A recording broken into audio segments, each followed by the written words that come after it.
బంగారాన్ని విడిపించి ఆ రోజు ఆన్లైన్ రేటుకే మేము కొంటాం. Sharma gold company. నమస్తే, వెల్కమ్ టు సుమన్ టీవీ. నేను మీ యామ్ని. ప్రస్తుతం మనతో ఉన్నారు ప్రముఖ ఆధ్యాత్మికవేత్త, ప్రముఖ జ్యోతిష వాస్తు పండితులు డాక్టర్ గుండపూడి శివ సుధీర్ శర్మ గారు ఉన్నారు. గురుగారితో మనం మాట్లాడదాం. నమస్కారం గురుగారు. శ్రీమాత్రి నమః. శ్రీ గురుభ్యో నమః. గురుగారు, కొంతమందికి ఆరోగ్య సమస్యలు అనేది కుటుంబంలో ఒకరి తర్వాత ఒకరికి ఇలా వస్తూ ఉంటాయి. అలాంటి సమస్యల నుంచి మనం కొంచెం బయటపడాలి అంటే ఏదైనా పరిహారం అంటూ ఉందా? తప్పనిసరిగా అమ్మ, మనకి కరోనా వచ్చిన తర్వాత ఎక్కువగా అనారోగ్య బారిన పడుతున్నారు చాలా మంది. ఉన్నట్టుండి హృద్రోగాలు అంటే హార్ట్ అటాక్స్ రావడం, ఉన్నట్టుండి మంచిగా మాట్లాడుతున్నటువంటి వ్యక్తులకు కూడా ఇలాంటి ప్రమాదాలు జరుగుతుంది. సడన్ గా అసలు అది చూస్తుంటేనే చాలా భయాందోళనగా ఉంది. భయంకరమైనటువంటి పరిస్థితుల్లో ఉండిపోయాయి. ఇట్లాంటి పరిస్థితుల్లో అంతేకాకుండా మనం తీసుకునేటువంటి ఆహారపు అలవాట్లు ఏవైతే ఉన్నాయో అవి కూడా మన ఆరోగ్యాన్ని ఎక్కువగా సూచిస్తూ ఉంటాయి. అలాగే ఆలోచన, మనం ఆలోచన ఎక్కువ చేసే కొద్దీ కూడా అనారోగ్యం అనేది మనకి సంప్రాప్తం వస్తూ ఉంటుంది. అలాగే బై జీన్స్, పెద్దల దగ్గర నుంచి వాళ్ళకు ఉండేటువంటి బీపీ, షుగర్లు, వాళ్ళకి అప్పటి కాలంలో వాళ్ళు తినేటువంటి ఆహారాలు బాగుండేవి కాబట్టి 55 ఏళ్ళకి 60 ఏళ్ళకి బీపీలు, షుగర్లు, లో బీపీలు, లో షుగర్లు వచ్చేవి. హార్ట్ ప్రాబ్లమ్స్ ఇవన్నీ తర్వాత వచ్చేవి. కానీ ఇప్పుడున్నటువంటి జనరేషన్కి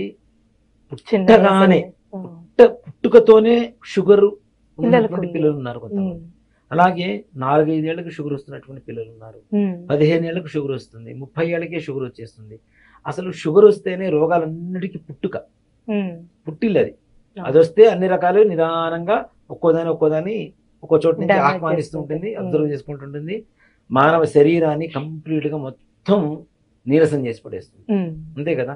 అంటే షుగర్ అనేది మధుమేహ వ్యాధి అంటుందని, అంత ప్రమాదకరమైనటువంటి వ్యాధి షుగర్.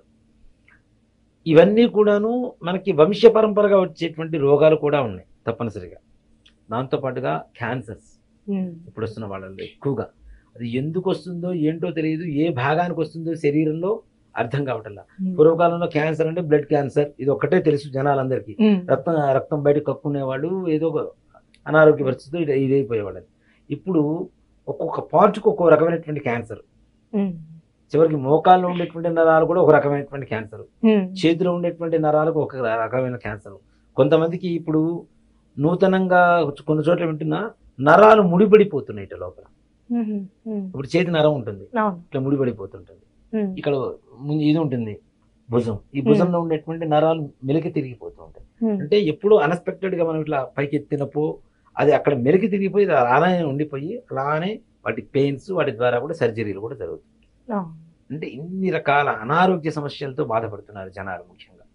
కాబట్టి ఇట్లాంటి వాళ్ళందరికీ కూడాను అంతకుముందు కూడా మనం చెప్పుకున్నాం, ధూమావతి అనేటువంటి ఒక అమ్మవారు ఉంటుంది మనకి. ఈ ధూమావతి అమ్మవారికి ఉపాసన చేయడం ద్వారా సకల రోగ బాధ విముక్తి అనేది తప్పనిసరి కలుగుతుంది. మరి అమ్మవారికి ఏం చేయాలి, ఎలా చేయాలి? అమ్మవారికి ప్రీతికరమైనటువంటి ద్రవ్యం ఏమిటి అంటే ఉప్పు, క్రిస్టల్ సాల్ట్, దొడ్డుప్పు అంటాం కదా, అలాంటి దొడ్డుప్పు అమ్మవారికి చాలా ప్రీతికరమైనటువంటి ఇది. మనకి పూర్వకాలంలో పొయ్యిలు ఉండేవి, ఉప్పట్లు ఉండేవి. దిష్టి తీసేసి ఏం చేసేవాళ్ళు, పొయ్యిలో చెట్టుపట్లాడిపోయేవి. ఇప్పుడు ఏం చేస్తున్నాం, నీళ్లలోనో ఎక్కడో తొక్క చోటలో బయటపడేస్తున్నాం కదా. అంటే నరఘోషకు కావచ్చు, అనారోగ్య బాధకు కావచ్చు, వీటన్నిటికి కూడా ముఖ్యంగా ఒక ధూమావతి అమ్మవారు చాలా విశేషంగా పనిచేస్తుంది. అందుకని ఉప్పుతో తీసేస్తారు. ఆమెకి ఇష్టమైనటువంటి ద్రవ్యం కాబట్టి ఉప్పుతో తీసేస్తూ ఉంటాం. ఈ ఉప్పుని కొద్దిగా తీసుకొని మనం ప్రతినిత్యం కూడాను ధూమావతి అమ్మవారి మంత్రం చెప్తాం.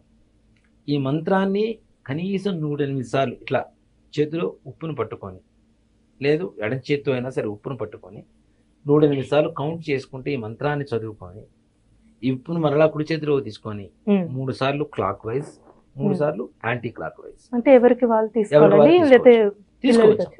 తీసుకోవచ్చు. ఇది మంత్రంతో కూడుకున్నది కాబట్టి వేరే వాళ్ళకి చెప్పలేం కదా. నా గురించి నువ్వు మంత్రం చేయమంటే ఎందుకు చేస్తారు? ఎవరికుండే పనులు వాడుకుంటే కదా. కాబట్టి ఎవరికి వారు స్వయం ప్రపత్తి మీద తీసుకోవచ్చు. తీసుకొని కొద్దిగా అన్నం, నిండు అంటే గిన్నె ఉంటుంది కదా వండిన వెంటనే, దాని మీద ఉండేటువంటి కొద్దిగా అన్నం తీసుకొని ఈ ఉప్పుని అన్నంలో కలిపి రెండు ముద్దగా చేసి 3 సార్లు క్లాక్ వైజ్ 3 సార్లు యాంటీ క్లాక్ వైజ్ తిప్పేసుకొని పైనుంచి మనం కూర్చొని ఉన్నా నిలబడి ఉన్నా సరే ఇలా పైనుంచి కిందకి 3 సార్లు దిగ దులవడం అంటారు దాన్ని. అంటే కిందకి తుడిచేస్తున్నాం. అదంతా కూడా తీసేసి ఈ అన్నాన్ని ఉప్పుని తీసుకుని వెళ్ళి ఎక్కడన్నా తొక్కని చోట వేసే 4 రోడ్ల సెంటర్లో మాత్రం వేయవద్దు. తొక్కని ప్రదేశంలో మాత్రం వేయాలి. మీకుండేటువంటి అనారోగ్యాలు మీకుండేటువంటి నరఘోషలు సమస్యలన్నీ కూడాను వేరే వాళ్ళకి ఇవ్వడం అనేది కూడా మహాపాపం కదా. మనం భరించాల్సినటువంటి బాధని కష్టాన్ని ఎదురు వాళ్ళకి ఇవ్వడం అనేది ఎంత పాపం అది. కాబట్టి మన వాళ్ళు ఇంకోళ్ళు బాధపడుతున్నారంటే వాళ్ళ బాధ మన బాధ కూడా కారణం అవుతుంది. అంతే కదా. మన పక్కన ఉండే వాళ్ళు ఆనందంగా ఉండాలి మనతో పాటు. అంతదేనికమ్మా ఎవరికైనా పక్క వాడికి ఒక టీవీనో క్షయ ఏదో ఒకటి వచ్చింది, వాడు తగ్గుతుంటే మనకు కూడా రోగం వస్తుందా రాదా? వస్తుంది. కాబట్టి మనం బాధపడుతున్నది ఎదురు వాళ్ళకి బాధ అనిపించకూడదు ఎప్పుడు కూడా. ఇవి తీసుకెళ్ళి ఎక్కడన్నా 4 రోడ్ల సెంటర్లో కాకుండా ఒక పక్కకి ఒక కార్నర్కి పడేయటం కానీ, లేదు కనీసం నీళ్లల్లో పడేయటం. ఎక్కడన్నా పారే నీళ్లలో కాదు, అది కూడా దొరకదు, కనీసం మోరీలో పడేసి. ఈ విధంగా ఒక 21 రోజు కనుక చిన్నపిల్లలకి కానీ పెద్ద పిల్లలకి చిన్నపిల్లలకి మనమే చేయొచ్చు. చిన్నపిల్లలైనా పెద్దవాళ్ళైనా సరే. ఇప్పుడు 60-65 ఏళ్ళ వాళ్ళు మంచాన పడి ఉంటారు, వాళ్ళకు కూడా ఈ ప్రక్రియ చేయవచ్చు. దీంట్లో ఏంటి అంటే మంత్రం ముఖ్యం. ఓం ధూమ్ ధూమావతే స్వాహ, ఓం ధూమ్ ధూమావతే స్వాహ. ఈ యొక్క మంత్రాన్ని చదువుకుంటూ ఆ ఉప్పుని అభిమంత్రించి అన్నంలో కలిపి దృష్టి తీసి బయటపడివేయటం వల్ల మనకు ఉండేటువంటి అనారోగ్య సమస్య నుంచి బయటపడి ఆరోగ్యవంతులుగా తయారవుతాం, నరఘోషలు కూడా పోతాయి. అంటే ఈ ఆరోగ్య సమస్యలకి ఈ పూజతో పాటు ఇంకేం ప్రత్యేకమైన హోమం అంటూ ఉందండి? తప్పనిసరిగా అమ్మ, మనం ఏప్రిల్ 9వ తారీఖు ఉగాది నుంచి మహాలక్ష్మి సమేత మహాసుదర్శన హోమం చేస్తూ ఉన్నాం. దాంట్లో ఆ మంత్రానికి అర్థం కూడా అదే. మనకి తెలియకుండా ఏదైనా ప్రయోగాలు జరిగినా, మనకి తెలియకుండా ఏదైనా దాటి వచ్చినా, మనకి అనారోగ్య బాధలతో ఉన్నా, ఏదైనా శత్రు బాధలు ఉన్నా, మన మనస్సులో మానసికమైనటువంటి అస్థిమితత ఉన్నా, అంటే మెంటల్ డిప్రెషన్స్ ఉన్నా, ఇలాంటివన్నీ పోవడానికి ఈ సుదర్శన మంత్రంలో మంచి ఉత్కృష్టమైనటువంటి అర్థం ఉంటుందన్నమాట.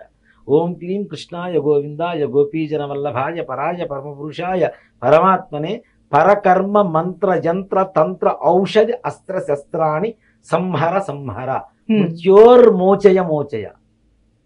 మృత్యు దోషాలు కూడా పోతున్నాయని చెప్తుంది ఈ మంత్రానికి. కాబట్టి ఈ మంత్రంతో మనం హోమం చేస్తూ ఉన్నాం. అది కూడా ఎలాగా? మహాలక్ష్మీ సమేతంగా.